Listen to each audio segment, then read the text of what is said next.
right, today I'm working on a 2012 Toyota RAV4. We're going to do the starter on this guy. It's located back here. You're going to start by disconnecting your battery. Looks like we're going to need probably a 10mm for both sides, as well as this hold down. There is another bolt for this hold down right here, so you're going to want to go through and pop out all of the clips. This one's missing some, but pop out all these clips. Take this out to get to the 10mm under here. All right, once you got your hold down out and got your cables tucked up out of your way, this guy just pops out.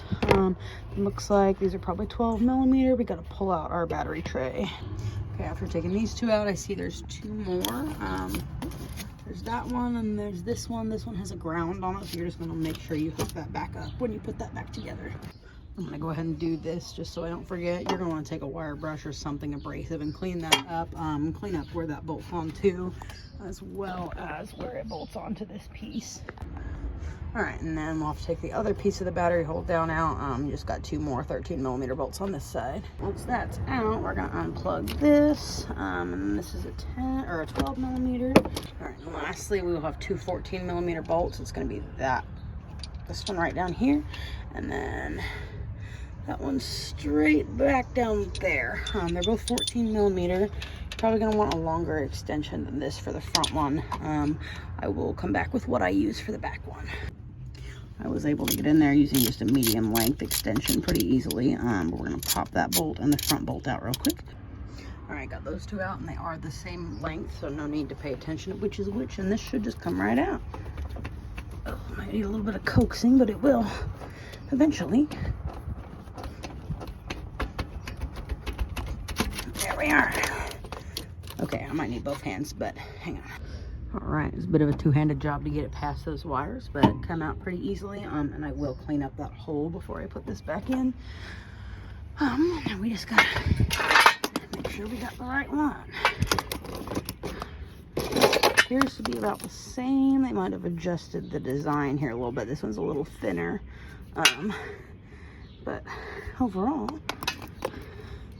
yeah, just an updated design. We look the same. All right. Just got to slide that guy back in there. Might take a little coaxing, but it'll go.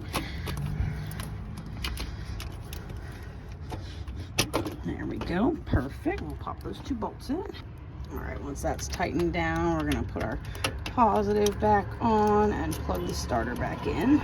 All right, now that that's all hooked back up, we're going to put this piece back in here. All right, once that's tightened down, we're gonna put this piece back in. And if you didn't do it earlier when I pointed it out, make sure you clean up this ground wire and all the metal contact points here, just so you have good ground connection. All right, got that bolted back in. Make sure your ground's connected, and you're just gonna pop this plastic piece back in here before you throw your battery on. All right, pop your battery back in. I always start with the positive cable, just so that way it doesn't spark at me too bad when I plug it back in. That's my helpful tip for anyone who's bothered by sparks. Just do your positive first, and I'll show you how little it sparks over here. I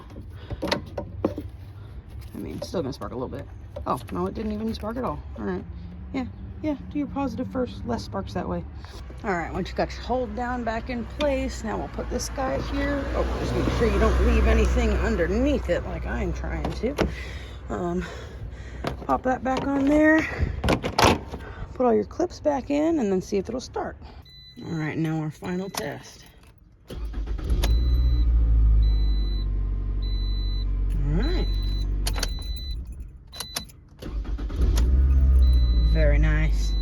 All right, I appreciate you watching. Until next time.